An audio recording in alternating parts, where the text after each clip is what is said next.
Assalamualaikum warahmatullahi wabarakatuh. Selamat datang kawan-kawan semua di channel Riam Biru. Terima kasih banyak untuk kawan-kawan yang sudah berkenan hadir di channel ini.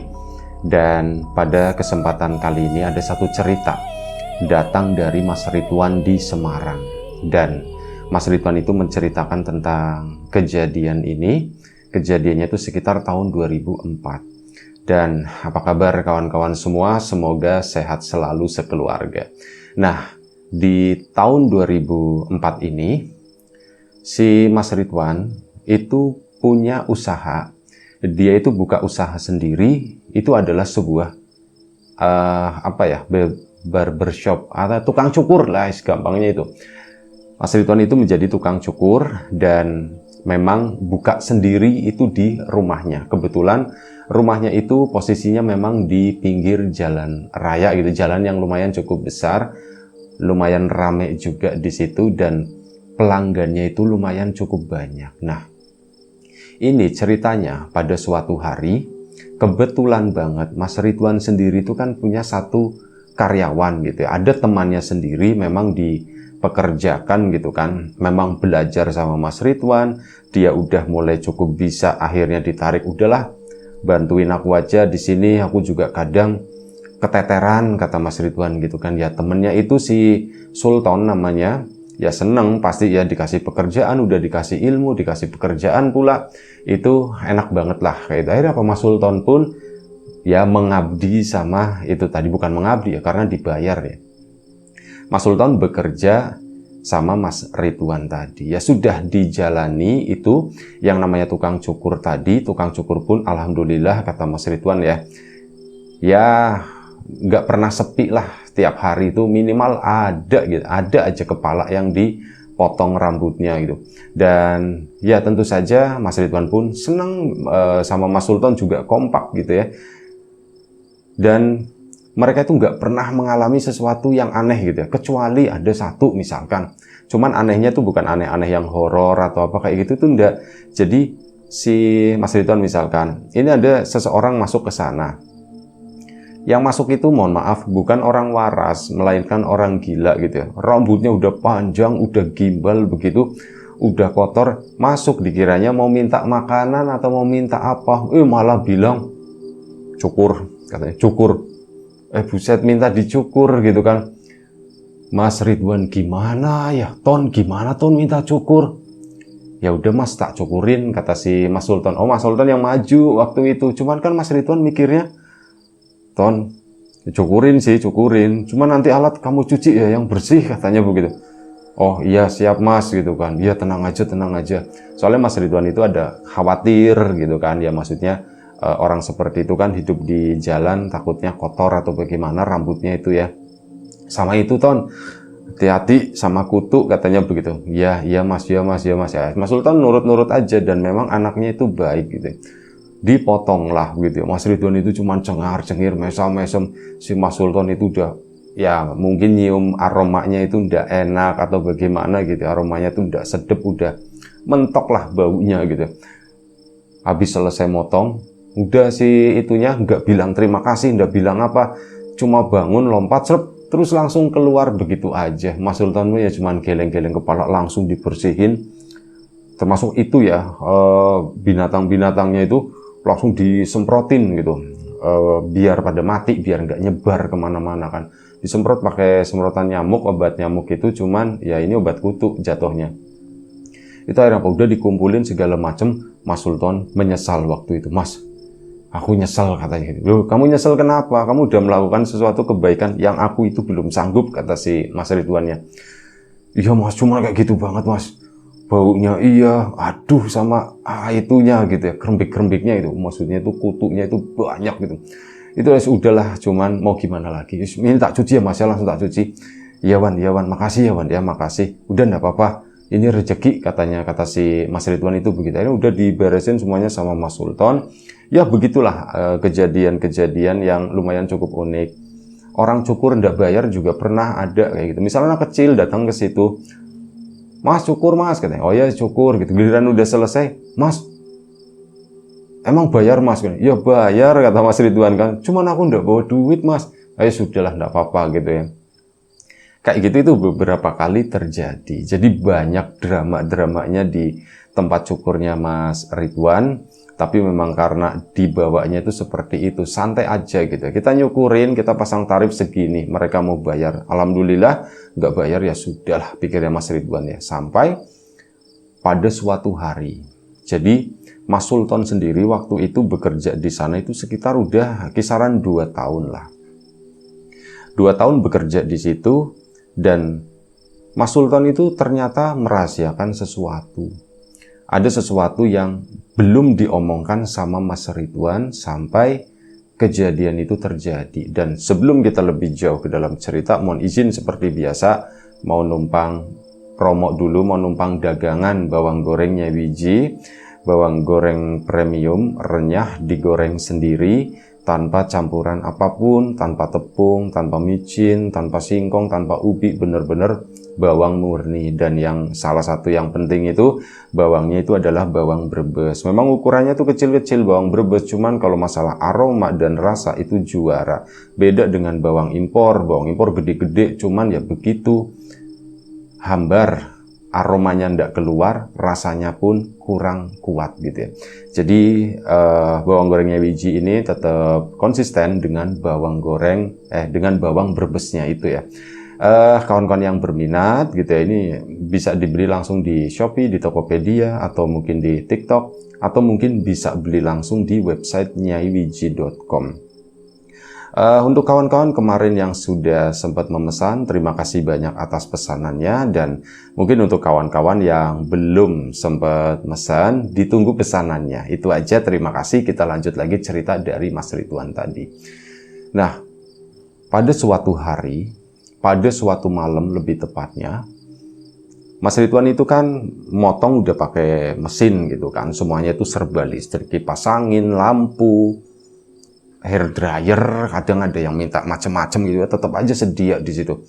Terus alat potong tentu saja, itu kan semuanya pakai listrik. Nah ini pada suatu malam, tiba-tiba listrik itu mati, jam 7 malam, musim kemarau bukan musim penghujan, tiba-tiba banget. Nggak ada pemberitahuan, sebelumnya juga hal ini tuh jarang banget terjadi, mati lampu di situ gitu ya. Ini malam-malam jam 7 mati, aduh gitu kan. Untung nggak ada orang nyukur di situ. Kalau misalnya ada orang nyukur, memang ada cadangan manual gitu ya. Cuman kan itu memang jarang dipakai, nggak pernah dibuka, dan ya mungkin kondisinya tuh masih baru ya. Cuma untungnya nggak ada kepala yang baru setengah dipotong. Kalau misal masih setengah, aduh repot banget. Masalahnya gelap-gelapan juga kan. Mas Ridwan juga nggak punya lampu cadangan kayak gitu tuh nggak kepikiran. Kepikirannya justru manual itu. Nah, mati lampu sampai kurang lebih baru nyala itu sekitar jam 10 atau jam setengah 11 malam. Awalnya begitu mati lampu, warga itu pada keluar, rame lah di situ. Banyak orang nongkrong-nongkrong, banyak orang ngobrol di trotoar, kayak gitu, rame jalanan malam itu. Cuman hal itu nggak berlangsung lama. Jadi dari mati jam 7 begitu ya, jam 8 itu udah balik, sepi lagi. Dan Mas Ridwan tentu saja ya nggak bisa menerima pasien untuk potong rambut gitu kan. Yang ada nanti salah atau bagaimana. Ya sudah, Mas Ridwan, Mas Sultan pun nganggur, cuman duduk-duduk di trotoar di situ menikmati gelapnya ya malam itu gitu ya. Ternyata enak ya Ton, seperti ini ya Ton ya. Iya ya Mas, enak Mas, nggak nyukur kata si Mas Sultan. Oh ya nggak gitu Ton, iya bercanda Mas, maksudnya enak kayak gini kayak zaman dulu. Kamu kebayang nggak Ton, zaman nenek-nenek kita gitu ya, dulu waktu mereka masih muda, waktu mereka masih kecil, listrik kan belum masuk ke sini Ton. Ya kebayang setiap malam itu seperti ini, enak banget kan Ton. Ada delman lewat gitu kan, sepet, terus nanti lama-lama ada pocong lompat-lompat dan sebagainya, kata si ini. Memang ya obrolan itu inilah mobat mabit banget, kata si itu ya, kata Mas Ridwan. Bayangin kayak gini Ton, cuman setannya dulu katanya tuh serem-serem Ton. Masa Mas? Iya, masa, manggilnya nama ya, bukan Mas, mereka tuh seumuran. Masa? Iya, kata siapa? Ya kata mbahku, katanya begitu kan. Ya cerita begitu, dulu mbahku memang rumahnya di belakang situ kan. Ya begitulah, kalau malam hari ini belum ada aspal, itu masih jalanan kosong, masih jalanan bebatu pakai tanah begitu ya, kanan kiri itu pohon masih rindang. Ini belum ada tempat kita nyukur, ini tuh masih kebun, kata si itu Mas Ridwan. Nenekku kalau misal mau dagang pagi-pagi ke pasar gitu, itu lewatnya sini, berangkat itu jam berapa Ton? Jam 2 pagi Ton. Ke sana menuju ke pasar itu jaraknya tuh sekitar 6-7 km dari sini. Itu pagi-pagi Ton, cuman apa mereka tuh rombong-rombong, rame-rame katanya begitu kan. Nggak sendirian, jadi seneng kata nenek itu. Kalau mikirin capek, yo capek. Sini bawa dagangan, pagi-pagi bawa obor, tapi untungnya rombong-rombong. Itu yang bikin nggak kerasa katanya. Padahal kalau orang sekarang itu jalan sampai sana Ton, aduh, jauh banget kan Ton. Ya iyalah jauh banget ke situ. Dan akhirnya apa? Udah mereka tuh lagi ngobrol-ngobrol. Nah itu jam 8 malam, itu kan mulai sepi kan. Orang-orang itu seperti pada udah masuk ke rumah masing-masing gitu ya. Mungkin di luar gigitin nyamuk, bisa jadi seperti itu. Mas Sultan sama Mas Ridwan itu pun rencananya mau nutup. Jadi tutup biasa memang jam 10 malam itu udah tutup. Dari setengah 10 mungkin udah menolak, yaitu last order ya, last customer lah gitu ya. Itu udah terakhir mau ditutup. Nah sekitar jam 9, jam setengah 10 malam itu kan udah nyenyak gitu, sepi.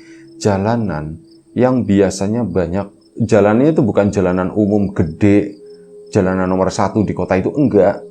Jalur alternatif, cuman memang udah diaspal dengan bagus, papasan mobil segitulah. Jalur itu memang nggak terlalu rame dengan warga lokal, kampung-kampung di sekitar begitu doang ya. Nah itu jam 9 malam, jalanan di situ udah sepi banget. Bahkan Mas Ridwan sama si Mas Sultan itu kan posisinya masih duduk di sana ya, di depan tempat syukur tersebut, di trotoarnya. Nah mereka tuh sampai dua-duanya tuh bengong, sama-sama terdiam, sampai Mas Ridwan itu telinganya itu bunyi nging seperti itu, kayak saking heningnya. Suara jangkrik nggak ada, suara ketawa orang atau orang ngobrol pun nggak ada, kendaraan lewat boro-boro. Bener-bener sepi banget. Sampai beberapa detik Mas Ridwan nengok ke arahnya Mas Sultan. Mas Sultan pun sama gitu ya. Sepi banget ya Ton? Iya ya, sepi banget ya. Kok bisa ya? Sepi banget ya. Orang-orang tuh pada kemana gitu. Keluarganya Mas Ridwan sendiri itu kan di belakang tempat ini, jadi nggak tahu mereka udah tidur atau belum. Cuman tetangga itu nggak ada yang ngomong, nggak ada yang berisik, bener-bener seolah-olah malam itu tuh nggak ada satu orang pun. Sampai akhirnya apa? Mereka berdua dari kejauhan itu melihat ada obor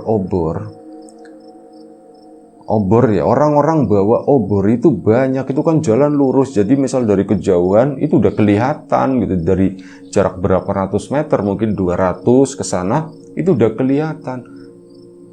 Pertama Sultan yang memang ngadepnya ke sana, "Wan, itu apa Wan?" gitu ya. Mas Ridwan pun nengok, "Iya ya Ton ya, kok kayak orang bawa obor ya Ton ya?" "Iya Wan, kayak orang bawa obor." Nah nyambung kan. Aku jadi keinget ceritaku tadi, cerita nenekmu, cerita nenekku, kata si Mas Ridwannya. "Iya, aku juga baru mikir kayak gitu," kata si Mas Sultan kan. "Itu siapa ya mereka ya? Kok tiba-tiba ada orang bawa obor dan jumlahnya itu nggak cuma satu, mereka itu kayak rombongan. Apa ya Ton ya gitu? Nggak tahu. Ya udah tungguin aja gitu kan, barangkali mereka mungkin mau ke pasar." Cuman lewat pasar masa iya, maksudnya mentang-mentang lampu mati gitu kan, mentang-mentang lampu mati begini, masa iya sengaja bawa obor, kata si Mas Sultan. "Iya juga ya Ton ya, siapa ya Ton ya, setan kali ya Wan ya, setan kali ya," kata si Mas Sultan begitu. Mas Sultan itu udah mulai berdiri gitu kan. "Ton mau kemana?" "Oh ya nggak kemana-mana," kata Mas Sultan. "Ton bentar sini, lihat dulu," katanya. "Lah enggak lah, aku enggak mau di sini," kata Mas Sultan. "Aku mau masuk aja, aku mau di dalam," katanya begitu. Akhirnya sudah, Mas Sultan pun masuk ke dalam sana.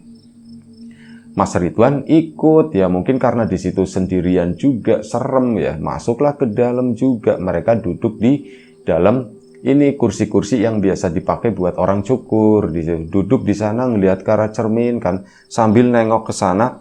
Oh, dari cermin kelihatan api-apinya gitu ya. Kalau misal udah mendekat, itu kan agak sedikit terang gitu kan. Itu kelihatan dari situ, ditungguin dia sambil ngobrol si Mas Sultan sama Mas Ridwan. Wan, tutup aja Pak Wan. Bentar Ton, kata si Mas Ridwan begitu kan. Bentar Ton, bentar lagi. Nantilah kita sesuai jadwal jam 10 katanya begitu kan. Ya wis, udah, oke. Rombongan itu pun makin dekat. Dan bener apa yang dibayangkan oleh Mas Ridwan sama Mas Sultan. Itu adalah rombongan orang-orang dengan pakaian itu bukan di tahun 2004 segitu. Orang-orangnya tuh sangat mirip dengan apa yang digambarkan oleh Ridwan, dengan apa yang digambarkan oleh cerita dari neneknya si Mas Ridwan tadi. Orang-orang dulu pada pakai kebaya-kebaya yang yang sederhana begitu ya. Di belakangnya itu pada bawa sesuatu, ada yang bawa bakulan keranjang bambu itu, ada yang bawa ya sesuatu, pokoknya di belakang ada yang ditenteng, ada yang dipikul. Itu kayak semacam rombongan pedagang yang didominasi itu ya dari anak remaja sampai kakek-kakek, nenek-nenek, itu ada semuanya. Jumlahnya itu puluhan, panjang banget yang namanya rombongan itu panjang. Wan, banyak Wan, kata si Sultan. Iya Ton, udah Ton, diem aja, diem, kata si Mas Ridwan. Iya. Rombongan itu pun jalan pelan, ya seperti ya pedagang yang memang bawa beban lumayan cukup berat.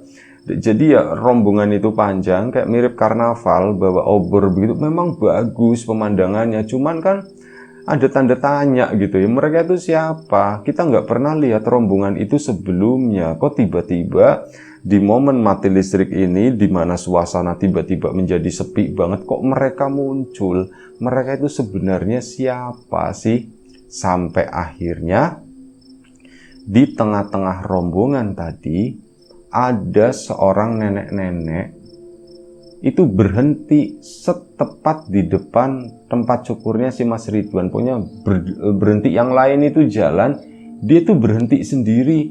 Dan Mas Ridwan yang ngeliatin aja begini. Sampai akhirnya apa? Si nenek itu nengok ke arahnya Mas Ridwan, senyum, dan balik jalan ke arahnya Mas Ridwan, ke arah tukang, ya ke arah itu warung cukurnya itu. Si Mas Sultan, Wan, satu kesini Wan. Iya, Mas Ridwan cuman begitu doang kan. Sampai akhirnya apa? Sosok nenek tadi itu mendekat, mohon maaf, tak ralat. Itu bukan nenek-nenek. Itu adalah ya umuran usia ibu-ibu lah, seperti itu gitu ya.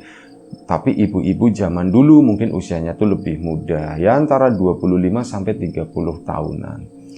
Itu datang mendekat ke arahnya Mas Ridwan, senyum.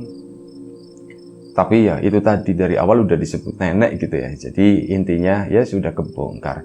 Itu tuh neneknya Mas Ridwan, katanya tuh mirip gitu kan. Nah ini tuh tampilan masih mudanya gitu. Nah salah cerita, akhirnya kebuka dulu. Jalan mendekat ke itu kan. Mas Ridwan pun bengong, Mas Sultan bengong. Akhirnya apa ya, Mas Ridwan turun ke sana, menyambut gitu kan di depan warung. Diem aja Mas Ridwan, cuman senyum ngangguk begini. Nah disitulah, oh sekarang dipakai buat tempat cukur ya, kata si ibu tadi. Nggih Mbah, Mas Ridwan itu jawabnya begitu. Nggih Mbah. Oh baguslah kalau begini. Nggak pernah terbayang kalau di tempat ini tuh bakal dibuat tempat buat cukur seperti ini, kata si ibu itu. Ya Mas Ridwan gak ada jawaban apa-apa, dia kan bingung, cuman enjih Mbah gitu kan. Cuman jawab begitu-begitu dong, padahal tampangnya itu masih relatif cukup muda, tapi keceplosannya di mulutnya Mas Ridwan itu enjih Mbah, seolah-olah orang itu tuh udah tua gitu. Mbah di sini tuh maksudnya nenek gitu ya. Enjih Mbah. Oh baguslah kalau begitu, katanya. Ini mumpung lagi gelap-gelap, di situ nyebut. Mumpung lagi gelap-gelap begini, si Mbah ya numpang lewat, nengokin cucu, katanya begini. Nah kali itu suaranya tuh jadi menua. Dan sosok perempuan itu berubahnya itu ya itu jadi seorang nenek-nenek di sana. Mas Ridwan begitu, dari tadi juga aku tuh kayak ya nggak asing dengan muka ini ya. Kayak nenekku, dan begitu mukanya berubah menjadi sosok yang lebih tua, sosok nenek-nenek, disitulah Mas Ridwan yakin ini nenekku, mirip ya sama plek jiplek gitu ya. Wah, langsung begitu kan Mas Ridwan, neneknya udah lama meninggal, dan waktu itu dia punya memori karena pernah ketemu gitu. Udah bertahun-tahun yang lalu meninggal. Mbah, iya Cuk, kata si mbahnya. Si mbah numpang lewat, mumpung lagi gelap-gelap begini. Kalau lagi gelap, ya biasanya tuh kami lewat ke sini. Tapi nggak kepikiran si mbah kalau ternyata cucunya si mbah buka cukuran di sini. Jimbah itu Mas Ridwan antara takut sama seneng gitu ya, ketemu ngelihat simbahnya lagi yang sudah meninggal. Si Mas Ridwan itu mau salim waktu itu, mau begini, tapi simbahnya tuh nolak gitu, nggak mau, nggak ngomong apa-apa, cuman ngangkat tangannya begini, kayak tangan penolakan begitu ya. Dan ya sudah, simbah nggak bisa lama-lama, nanti takut ketinggalan rombongan. Kalau simbah ketinggalan rombongan, aduh simbah nggak bisa pulang, katanya begitu. Jimbah cuman begitu nggak nyadar Mas Ridwan itu tuh udah menangis, dan si nenek itu wis yo Cuk gitu kan. Simbah jalan dulu, melanjutkan perjalanan ini. Jimbah hati-hati di jalan, Mbak, hati-hati di jalan. Simbahnya pun gabung lagi ke sana, ngelihat ke arah Mas Ridwan sambil senyum, dan rupanya tuh berubah lagi balik menjadi simbahnya sewaktu masih muda. Terus senyum ke sana menjauh. Mas Ridwan itu nangis sesenggukan di situ. Ditenangin sama Mas Sultan. Wan, sabar Wan. Mas Ridwan nangis gitu kan. Nah, setelah itu selesai, lampu menyala sekitar jam 10 gitu ya. Itu lampu menyala. Wah, suasana langsung buyar, berubah. Ada yang wah, seneng gitu kan. Lampu baru nyala. Di situ Mas Ridwan nangis posisinya. Mas Sultan bingung, Wan. Kenapa, apa yang terjadi? Ditanya begitu kan. Kenapa, apa yang terjadi? Itu Ton, memang kamu gak lihat Ton, katanya. Aku gak ngeliat apa-apa, kata Mas Sultan. Hah? Kamu gak lihat apa-apa gimana? Ya orang aku gak ngeliat apa-apa, kata si Mas Sultannya. Kamu gak ngeliat apa-apa? Kamu gak ngeliat nenekku, katanya begitu. Enggak, aku gak ngeliat apa-apa. Intinya ternyata apa yang dilihat oleh si Mas Ridwan itu nggak dilihat sama Mas Sultan. Padahal di awal-awal Mas Ridwan ngiranya Sultan itu juga ngelihat, itu ada yang berhenti. Mas Sultan padahal enggak, beda. Dia itu nggak merasakan itu semuanya, cuman gelap, dan ngelihat Mas Ridwan itu aneh. Dia tuh kayak gundah gulana gitu, kayak orang bingung, mondar mandir. Wan mau tutup, enggak, nanti aja. Jawabnya tuh cuman begitu. Wan tutup aja ya, nanti aja. Jawabnya cuman kayak gitu. Akhirnya apa? Balik masuk ke dalam sana, sama-sama duduk. Mas Sultan itu fokus ngeliatin si Mas Ridwan, bukan fokus ngeliatin ada orang bawa obor lah atau apa. Mas Sultan nggak ngeliat sama sekali. Tapi di perasaannya Mas Ridwan, Sultan itu juga mengalami hal tersebut, yang sebenarnya Sultan itu enggak. Dia tuh fokus, Ridwan kok aneh ya, kok begini ya, aneh ya. Sampai akhirnya apa, jalan ke situ ke depan, bilang Jimbah, cuman begitu. Terus saya tiba-tiba nangis sesenggukan, doa anak ini kenapa gitu kan. Akhirnya ditolongin sama Mas Sultan, ditenang-tenangin gitu ya. Sudah Wan, udah, aku ndak melihat apapun yang kamu lihat, kata si Mas Sultan. Ya itu mungkin rahasiamu, itu mungkin jatahmu, itu mungkin rezekimu Wan. Aku nggak berhak, jadi yang melihat itu ya memang cuma kamu aja sebagai cucunya melihat itu. Mungkin itu satu kejadian di masa lalu, kondisinya seperti itu Wan, seperti yang kamu barusan ceritakan di depan, katanya. Lah itu kamu ingat aku pernah cerita. Kalau bagian itu aku masih ingat, kamu belum aneh, kamu tuh masih biasa aja, normal cerita. Kesana-kesananya itu udah, kamu tuh cuma diem aja begitu. Kok anak diem aja tak ajak ngomong Wan. Kamunya diem gitu kan, terus ya gitu Wan, tutup aja Wan.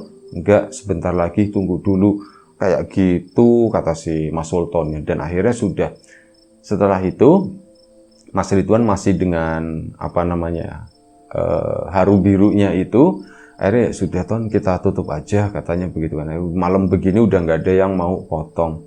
Akhirnya ditutuplah si warung cukur tersebut. Nah, begitu ditutup, mereka kan nutupnya dari dalam, pintu keluarnya itu nanti dari belakang situ. Depan udah dikanciin semuanya, ada yang ngetok, dek dek dek dek dek. Mereka posisinya udah mau keluar ke belakang sana. Ada yang ngetok, ya sudah, diemin aja gitu kan. Nanti kita keluar, kita ngomong langsung, udah tutup atau bagaimana gitu. Mas Ridwan sama Mas Sultan pun keluar ke belakang. Begitu nengok ke depan ke sana, nggak ada siapa-siapa. Tapi apa? Itunya bunyi dek dek dek dek. Kalau tadi pintu ya, kalau tadi itu suaranya seolah-olah diketok dari luar. Begitu mereka ke depan, suara itu seolah-olah diketok dari dalam. Nah, dari situ kata Mas Sultan, udah ya Wan, aku pulang dulu. Ini kayaknya makin malam makin aneh. Udah, kamu nggak usah pikirin apa-apa, aku pulang dulu ya.